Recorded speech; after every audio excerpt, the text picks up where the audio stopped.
Coming up on this episode of Common Denominator. We all have issues in life, and like I have anxiety, depression issues, and cooking is one of my crafts that helped me go at my thing. Like me bringing a plate of food and seeing someone's face all smile, like that's my self-pleasure. I'm like, yes, that's my joy.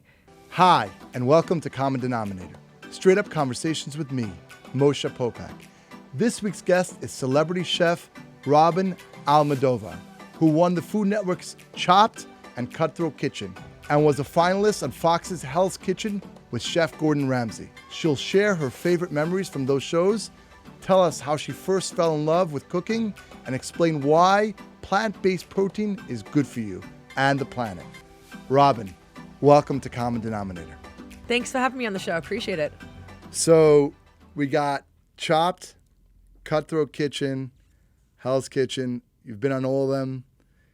Tell us a little bit about each of those experiences. We also forgot Camp Cutthroat, Chopped Impossible, Restaurant Startup, and I was a judge on Food Truck Face Off as well. But Nice. I'll tell you about the ones that I won. Who wants to talk about the losers, right? Chopped was definitely that once-in-a-life experience where, okay, you're going to throw it down. And I'm a chef who's always in my head, so first thing I'm thinking, don't cut yourself in the first round. You only have 20 minutes. They don't stop the clock. So if you cut yourself, you're screwed. The whole time I was vomiting. My anxiety level went really high, and that's when I got introduced to essential oils. So it was perfect, you know. They introduced me to lavender. But winning Chopped and competing on Chopped, there was definitely me being a culinarian on my feet, thinking on my feet. And, you know, they try to put you in his mind game. They introduced me as a food truck owner, and I'm going against Morimoto's sous chef, you know, Food and Wine magazine's best chef from Seattle, Washington, executive chef of the Ritz-Carlton in Chicago. And so, you know, I had to go in that mind frame and thinking of that. And I was like, oh, I'm a food truck owner. I'm like, wait a minute. I just own a food truck. I have all this stuff behind me. Yeah. And one thing I learned from one of the chefs from being on the TV is that you come in with this tool, with this box of knowledge, and those are your tools. And you always bring that box of knowledge with you wherever you go. And you don't forget who you are. And with Chopped, I just stuck to who I was. And just a girl born in Brooklyn, raised in Staten Island, Atlanta, and then here living in South Florida, you know? Yeah, but I think it's amazing. What I always love, because actually Chopped is one of my guilty pleasures. Same thing with Hell's Kitchen. Because my wife, kids, my 10 kids were all like foodies, all cooking. But I always found, I was like, okay, here's this magic box. You open up this box, like figure it out. So I guess kind of what's going on in your mind is like, okay, is this salty? Is this spicy? And that's all, you just go into the basics and then making it work. Is that the idea? So you have your judges, and each judge has their different thing. Like Scott Conan can't stand red onions. So you're like, all right, I can't put red onions. And Jeffrey Zakarian is all about balance and acid. And Amanda Freitag is all about like country style, you know. And then Mark Murphy is just about great food. So you have to study your judges, and you're like, which one am I going to get? So I had... So you're doing that beforehand. Of course. Right, you're studying. That's very smart. Prep. You're studying Prep psychologically, your judges. yeah. So I had Jeffrey Zakarian, I had Amanda Freitag, and I had Mark Murphy. So I'm like, golden. You know, those are my A-listers. So I just wanted to basically do everything with balance. And I told myself if I was going to get anything tough in the first basket, I was just grind it up. Like... And so when I opened the basket, I'm like, beef tendon balls? I'm like, we're not having pho here, guys. What am I supposed to do with that? And then I remember running around the kitchen. I saw wonton wrappers. And I'm like, you know what? I'm going to grind that baby up. And the RoboCoupe ad, that purslane that they gave me, which is a weed that grows in the middle of the street. I don't even know what that is. By the way. Do you know that weed in Staten Island that we see that grows in between the concrete? Sure. Like, that's purslane. It's really lemony, makes your mouth really dry. So I was like, I'll just grind that up and shove it in a wonton wrapper. Nice. You know, anything fried's always good. Yeah. So it's just thinking quick on your feet. Try not to be too complicated. Always keep with this KISS system. Keep it simple, stupid, and, you know, pray to the gods. So I know also you mentioned about food trucks, and it's so interesting. It seems like there's also this like renaissance or like of food trucks over the past like few years. How'd that happen? I'm just seeing like kind of, come to the park, there's a food truck, you know. So I'm actually considered now like the OG. Like I started my food truck back in 2010 when I came back from Hell's Kitchen.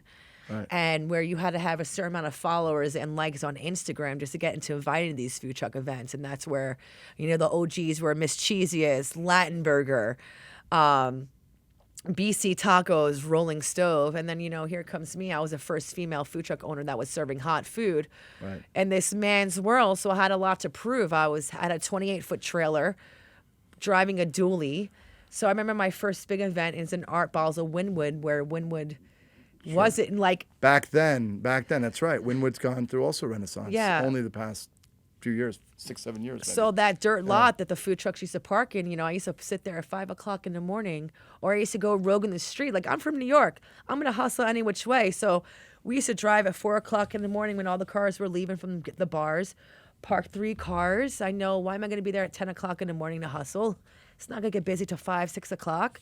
So we drive my trailer down 5, 6 o'clock, move all the cars away, and I back in my trailer. So the rules are in Miami, you can't park on the street unless you have a line. So I went and opened my window till I had a line. I paid the meter. There's always a loop around. That's just my New York hustle. That's There's always a workaround with something, I love that. Just want to go back to the Hell's Kitchen because my son Ellie, he's 14. He's like carbon copy energetically of Gordon Ramsay. Okay, he's because he's in the kitchen all the time. He loves all my kids. My older kids, they love to cook, and he's like, this chicken, this is crap. Let's throw it out in the garbage, and it has to be exactly specific, and he has that persona.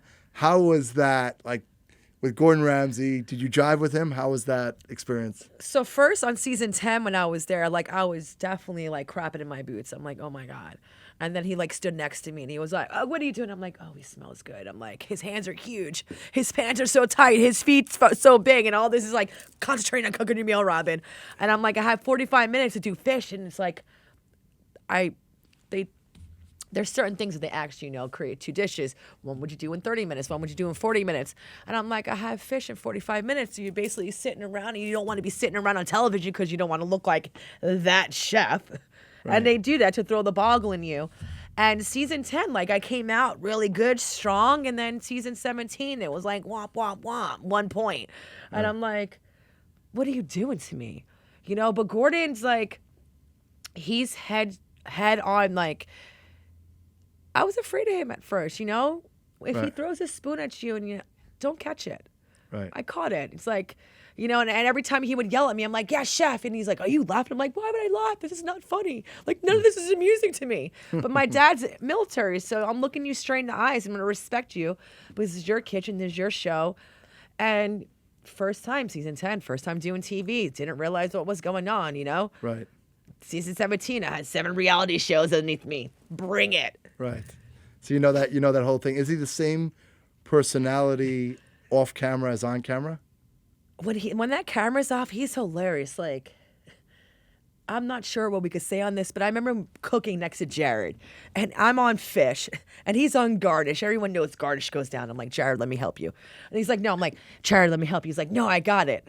And he's like, medic, I have a cut. And I'm like, oh, no, dude. You're going to play this route right now. Right. We're going to play the medic route. And Gordon grabbed his finger and was like, the slit on my beep is bigger than a cut in your finger. And I just looked at him. And I'm like, did he really just say that? I know they're going to bleep it out on Fox, but the unedited version, when they sell this on DVD or on Hulu, download it, like, you're going to hear that. So I remember the last, when we all come back for the episode cooking, and I'm like, chef. He's like, what's up, chef? I'm like, remember when you said the slit of your is bigger than the cut of your finger? He's like, I don't recall saying that. And he had this big grin on his face. So yeah, there was plenty of times like I wanted to make him laugh, and he would walk out on the blue kitchen and walk back in the red kitchen because he didn't want to laugh on camera. Because he throws out those one punchers, but sometimes you just got to come back with it. Yeah, no, that's always what it is. If you can, I always find if you can hold your own, be true to who you are, it's always the best. And that's how it is. And I stayed to true who I was. And, we all have issues in life. And, like, I have anxiety, depression issues. And cooking is one of my crafts that helped me go at my thing. Like, me bringing a plate of food and seeing someone's face all smile, like, that's my self-pleasure. I'm like, yes, that's my joy. That's my drug. Yeah, that's what helped me. But I love that. I want the audience, I want to go to that point for a second, meaning to find, and we talked a little about the show before the show, to find what your solution is for you Yes. to bring positive things into this world. The universal conversation is food. Yes, right? the universal conversation is food. And you know what? My friend and I were talking about how can we bring back people of diverse cultures together? You know, we're so segregated nowadays. And food, to me, is a diverse conversation. We all have to eat. And back in Europe, we all came together and congregated around this table. And everyone brings potluck, and we talk about our own culture and the food. And then you forget about all the negativity in the world. Right? You forget about whatever the crap is and negative energy, and we're just focused on that meal and the different cultures, and then all of a sudden we're able to bond and click. Right. And then whoever you are, whoever you voted for, whatever your beliefs are, they're thrown out the door because we're bonding over something. And You break then, bread together. Yeah. and then you're telling me your beliefs of your dish and my dish, and there's no negativity behind it.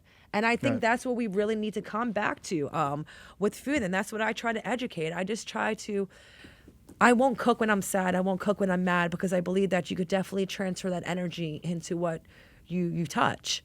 100%. I'm sensitive like that. And I know that if the energy's not right, it's tough for me to. It's all about the vibe. Yeah. And especially when I walked in here, I'm like, all right, I like this vibe, you know, and especially when real estate, it's about the vibe, about the ambiance with the house. Like, and I say that about people too. When you go eat at a restaurant, if you pull up to valet and your partner just stepped in a big, huge puddle, that's how you're going to go into the restaurant, you know, and then the hostess everything starts. Could have started when you pulled out of the driveway and you and your partner could have gotten into an argument. Now you're bringing that energy. And when you come into a restaurant, like when I was a restaurateur, my job is to make sure I take away all that negative energy, and that ambience needs to breathe forward to it, and the positiveness. Even today, I was on a call today with a not-for-profit, and exactly that point, they said they brought in a celebrity chef, and that's what they're going to do. They're going to break bread with people to help raise awareness for that particular not-for-profit, and I think that's what it is. Let's talk about, and that's the whole point of the show, Common Denominator. I don't want to talk about things that we don't have in common. We're human. Let's talk about the things we do have in common. Yes. And food's a good one, right? Everyone needs to eat. Everyone needs to eat, right? We're human. So I know also you recently took a job as corporate chef of POW, right? Yes. So, which stands for People and Our World. Correct. Tell us a little bit about that experience and the company. So I was executive chef over at the Stanley Hotel in Estes Park, Colorado, where Stephen King got his inspiration for The Shining. And first time in history, we had to evacuate because of fires. And I'm like, of course. Right. I live in the mountains, first time ever, city girl, and I had to evacuate. So I saw this job on LinkedIn with this company, and I'm doing a Zoom interview with them. And they're like, we're going to do your cooking, your tasting online. And I'm like, okay, I guess this is COVID times. So they sent me this product, and I get this bag of POW. And it's plant-based protein, and it looks like chicken. And I'm like, okay, what is this? I see the ingredients, soy, salt, and water. All right, what do you guys want me to do? We want you to make an appetizer, entree, and dessert. And I'm like, how much protein is it? 16 to 19 grams? Okay, great. So I took the POW, boiled the snot out of it, pureed it, put it through the China cap, added some lemon juice, made like a plant-based protein buttermilk. Right. And I made my cake with that, with bacon powder. I made like a souffle so it could rise. Nice. And I remember I was doing all this stuff, and they were like, all right, this girl could cook. She knows what she's talking about. And they were like, we want you to try that cake. I knew, like, this is TV, so it's TV ready. Right. You didn't tell me I had to be eat ready. So I took a spoon of it. I'm like, yeah, it's really good.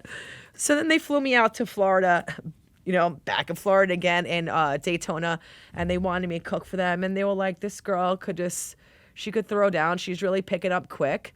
And it was just about educating. We like her energy. Now just educating me on the product. So for me as a culinarian, I feel that with times are changing, you need to move and you need to progress. We can't go backwards, and we need to gentrify, and we need to go with what the new trends are. Sure. Do you think it could be as delicious as regular meat? Like Yes, it's all about creativity. And right. a lot of chefs are afraid to be creative.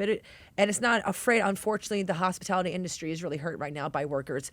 So I'm here to come in to give these chefs in restaurants and colleges and schools ideas how to make this. Like, hey, we can make a kung pao with our plant-based protein. We can make a bulgogi beef with our plant-based protein. It's all about marinating and how you're cooking it. And with the price of protein going up, meats and chickens, fish also fluctuates. Plant-based protein's always going to be at this same number. Yeah, I've tried. It's good. I mean, my wife and I, we have the conversation because, again, energetically, sometimes the meat, sometimes the chicken, I'm eating less and less of that. Yes. And the plant-based protein, it's a pretty good supplement. I like it. When did you kind of first fall in love with cooking? Oh my Your gosh. beginning journey. So my beginning journey, so I'm half Puerto Rican and Italian. So let me just put it right there born in Brooklyn, Staten Island. So you already know it started as a young age. So like I said, I remembered sitting around watching Julia Childs with my little tight curls and her always dipping, oh, it tastes good, let me taste that. And I'm like, oh, we're double dipping there. A little wine. And my grandmother would just have me sit there and roll meatballs, and I would stand in the chair and throw the meatballs in a pot of gravy every Sunday. And then she taught me how to make scrambled eggs. So to me, cooking and food has always been something that brought people together, even in the saddest moments at the funerals. Right. In New York, unfortunately, growing up as a kid, I had a lot of people die in my family members. So every year, we were always having a gathering after the funeral home, but we always gathered with food. So it took a sad moment, and you fill your belly up with happiness. Everyone's like, it's part of that European culture. Right. Food definitely has had a part ever since I was younger. Didn't realize I wanted to become a chef. Was a party kid, a raver, club kid, bartender, break dancer, flipper, with bottles. Anything you could do, I could do better was my whole mentality as being a female with a male-dominated industry with cooking. Sure. But it was always a passion of mine. I was a beauty school dropout, and it was this late night infomercials of Le Cordon Bleu at 4:00 in the morning coming back from the bars, and I was like, maybe it's a sign from the universe. Yeah. So I see your passion, and I see. I mean, I wanna highlight also is that I always think about from just a general perspective, is that 70% of our energy goes into digestion. So just think about it from a logical perspective. Yes. Is that if we eat clean food, if we eat healthy food, but not. I always look at it. It's like if the ingredients you don't know what it is. Yes. You probably shouldn't eat that, right? Always thinking that. Right? So a lot of our competitors out there, their labels, you have to look at the back of the ingredients. We are 3 ingredients: soy, salt, and water. If you cannot pronounce that. Right. Some of these like I can't even pronounce it, like the binders, melanocolade. Yeah. Like if there's more than 8 syllables in a word, I'm sorry, I need to go back to kindergarten to pronounce that. I don't want to put it in my system. And which is kind of like an oxymoron a little bit in the vegan world, because a lot of these vegan items that you look at the back of it and it's like, that cannot be healthy for you. So we're trying to educate people how to eat plant-based, how to put it in their diets moderation, because anything in moderation is great for you. Anything excessive is not good for you. And you are what you eat, definitely all the way. And I think I kind of learned that from my veterinarian. I hate to say that, but the more your dog produces outside in the grass, the worse he's eating. Yeah. The worse his diet is for him. What are some of your 2 or 3 favorite POW meals that you prepare? Oh, so POW. So one of my favorite things that I love doing right now, and maybe doing at the South Beach Food and Wine Festival, is the POW panadas. POW panadas. Right. So I take my Puerto Rican culture and I mix it into empanada, but we're doing curry flavors. We're doing Puerto Rican style. We're doing Colby beef style inside of it. It's an empanada, and anything handheld is great. And to me, street food is always phenomenal with that. Yeah. And always makes me happy, street food. yeah, street food. Everyone's like, you're a chef, but you love street food. I'm like, yes. Yeah. From New York, that's why. Anything handheld on the run, you got to go. And another great thing that I love doing with our pal is I like making a Colby beef and rice with a macerated pineapple on top. So good. And so you sit there and marinate that pal, and then you sit there and saute it and cook it, and the pal absorbs all those flavors, gets that nice sticky coating, and you can't tell that you're not eating chicken. It has the same texture as dark meat chicken. Amazing. And I know also you did a cookbook, low and slow cooking. Yes. So what are your I guess your top ingredients or top meals that from the kind of the cookbook? So low and slow cooking, we try to incorporate some recipes into the PAL version of it, but our PAL low and slow is not good. Our PAL is better quick and fast. One of my number one recipes out of my low and slow cookbook is the Sunday's gravy. That is definitely a childhood memory. Any of those 60 recipes are basically childhood memories and recipes growing up. My ropa vieja is from my Puerto Rican side with my grandmother. And then you had the gravy side with my Italian side. And then also, like, dessert. Who doesn't like dessert? Chocolate pata creme. Come on. But I noticed, by the way, with certain chefs, they can get the cooking, but the desserts, it's like a different box for some reason. So here, this is why I'm a ninja. Yeah.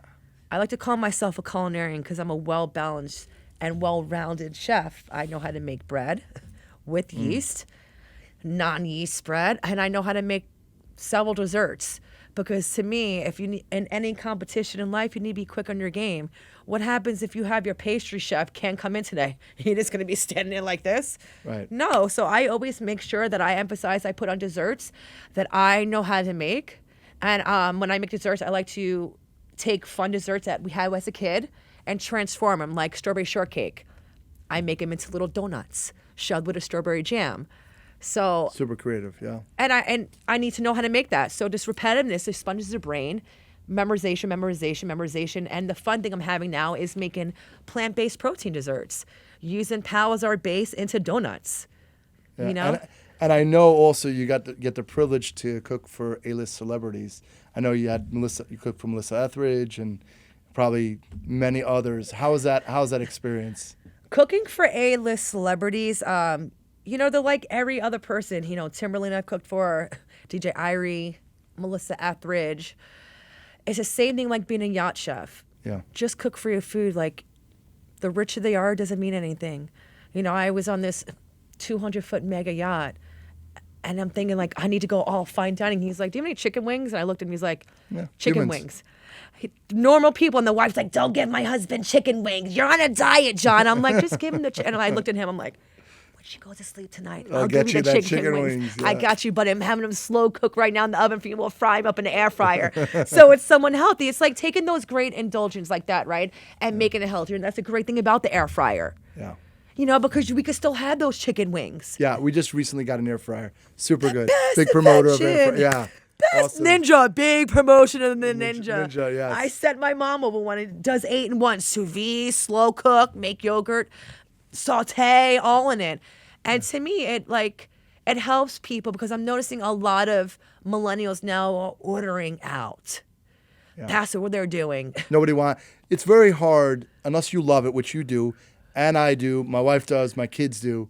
But typically, there are majority of people. Right, it's much easier. Right, Uber Eats, just DoorDash, whatever it is, and you just get your food, and it's just simple.